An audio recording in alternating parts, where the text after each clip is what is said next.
Hey, so I wanted to read my chapel talk, and I don't know if it'll be the most exciting thing in the world. I haven't read it in so long, but when I was in high school, I did a chapel talk. So basically, the seniors would just give a talk about something very important they learned out throughout the years up until this point in their life when they're about to go off into the world, onto college, and you're imparting your wisdom or something like that. So I talked about my adoption, and I actually, because this is around the point when I really started to think about it a lot.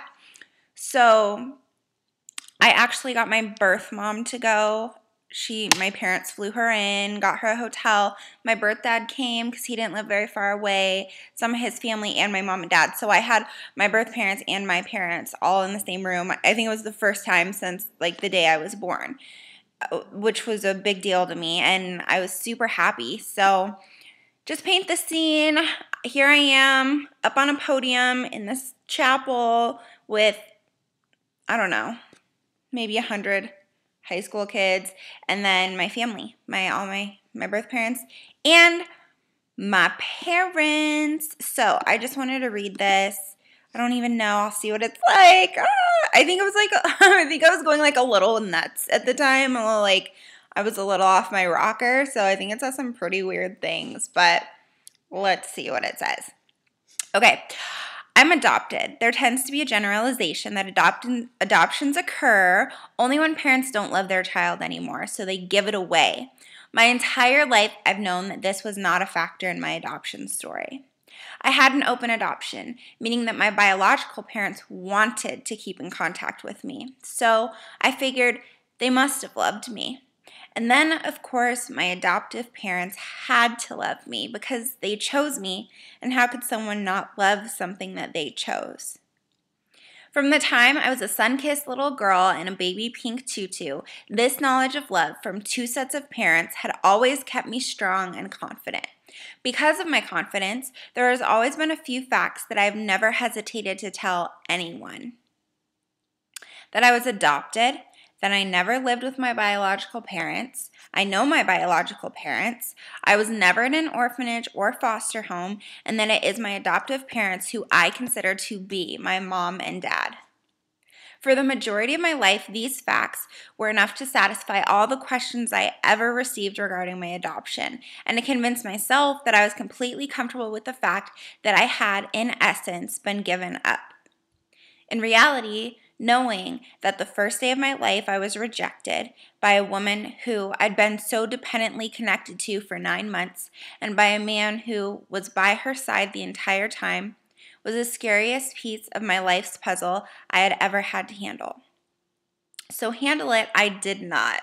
I put my reality away in a little envelope in my heart for safekeeping to reopen when I was emotionally strong enough to bring all of the pieces together. I knew that I would not be ready to face such a large vulnerability in my life until I was concretely aware of who I was and what I believed in, and until I could look at people for who they truly were underneath the surface and only let the ones that I loved and had faith in into my life.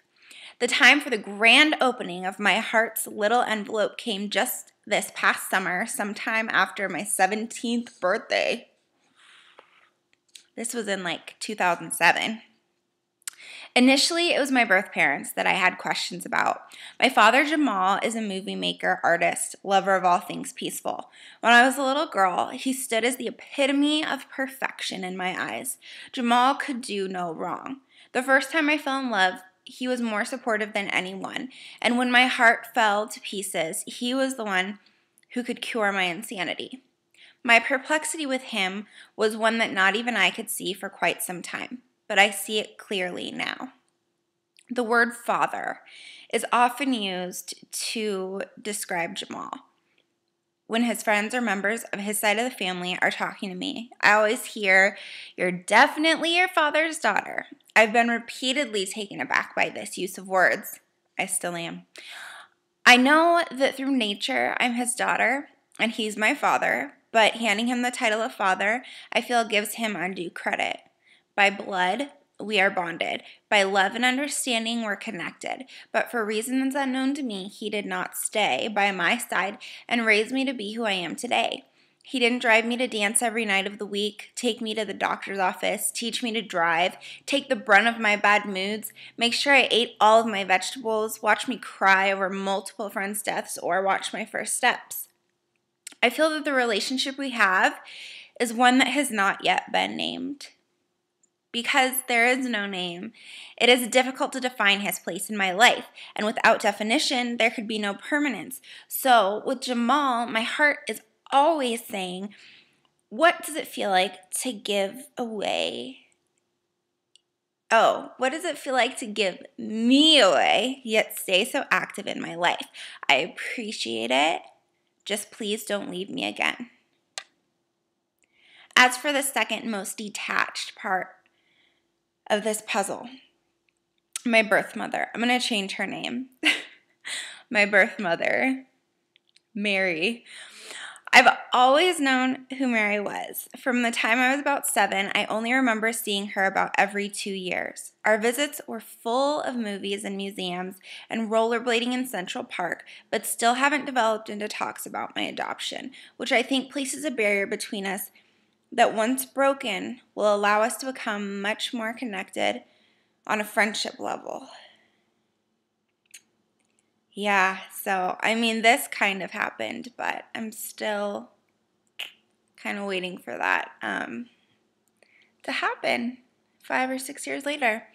It crushes me that in theory, she could be integrated into my life, but in reality, she isn't. My perplexities with her are plenty. What was it like for her to make the decision to go through with the pregnancy instead of aborting me? What was it like to give me away? What was her relationship with Jamal like? Will my little brothers ever know what relationship I have to them? Did she love me then? Could she love me now? Does she think about me ever? Could she guess that I think about her almost every day? And does she at least remember my birthday? After I read this speech, the day of my chapel talk, thank God I was wearing my sunglasses. I got in the car with her and we were all going to go to lunch, and she looked at me and she said, oh my God. She was like, I want you to know that I think about you every day. And I just was like crying like I'm about to do right now still. But I was just crying. But I had these big Dior sunglasses, so thank God they covered like my whole face. So, did she love me then? Could she love me now? And does she at least remember my birthday? Since I never had a solid base of knowledge of her personality, and I couldn't just assume that we had the same reactions to things, I could never muster the courage to ask her any of these questions. I've come to the realization, though, that these are not the core of my heart's worries regarding my birth mother. The one thing always at the forefront of my mind is, if she decided to leave my adoption open, then she has every right to be involved in my life, and that's exactly what I want. But I don't feel that I have the right to ask her to be involved in my life, because she did legally sign off on all responsibility of me. I figure that she's likely distant from me because of her own emotions towards the adoption, but I'm willing for us to solve our uncertainties together instead of waiting for them to solve themselves. And while I would love more than anything to tell her that although I barely know her, I somehow still love her, and I wish that we could be more like friends than strangers, I'm not confident that I really have the right to say to her, you gave me this life, so please walk with me as I live it. Now for the 2 lovely souls who've walked with me as I've lived my life since day one. My mom is a graceful little woman. She's so cute. She's 4'11". Graceful little woman who I love immensely. She lets my innate free spirit do whatever it wishes and allows me to be whomever I feel I am at the moment. She's my sense of comfort because I never fear being rejected by her.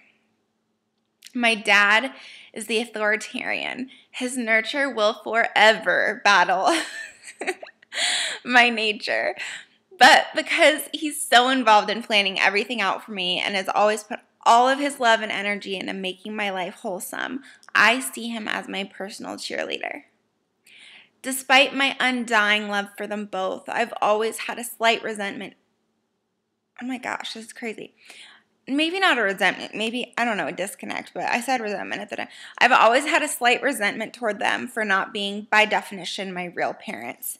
Because they're not biologically connected to me, I've never accepted concreteness in a relationship, and I often wonder why they wish that they could have, if they wish that they could have had a child of their own instead of having to adopt me. Okay, I just want you to know that all these questions, I put them through a lot. So at this time I was having kind of a hard time, and I'd put them through a lot. So I was kind of like, I don't know, I guess this was just my time in my life when I had a lot of questions, which I feel like a lot of adopted kids, they have that moment, that time where it's like, okay, just you have all this stuff that consumes your mind. And my time was 17, so this is what I was thinking.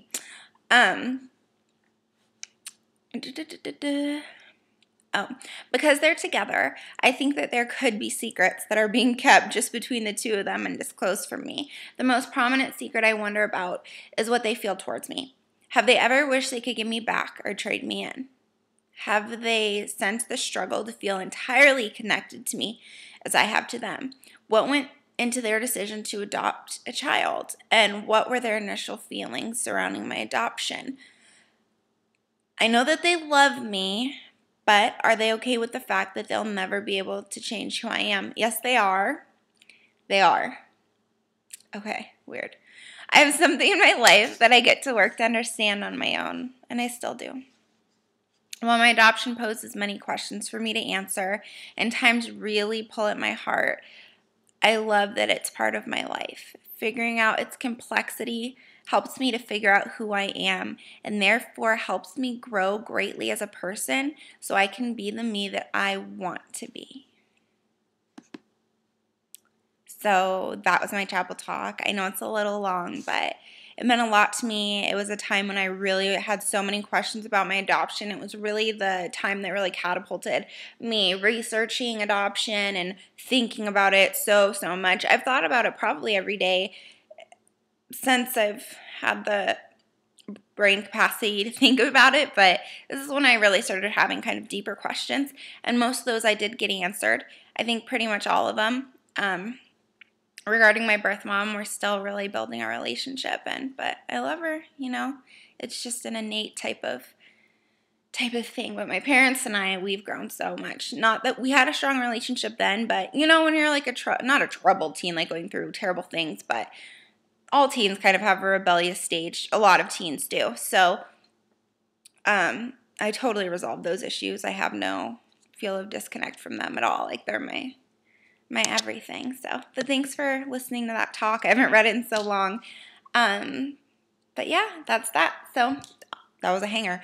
I'll be posting more later. Okay, bye guys. Mwah.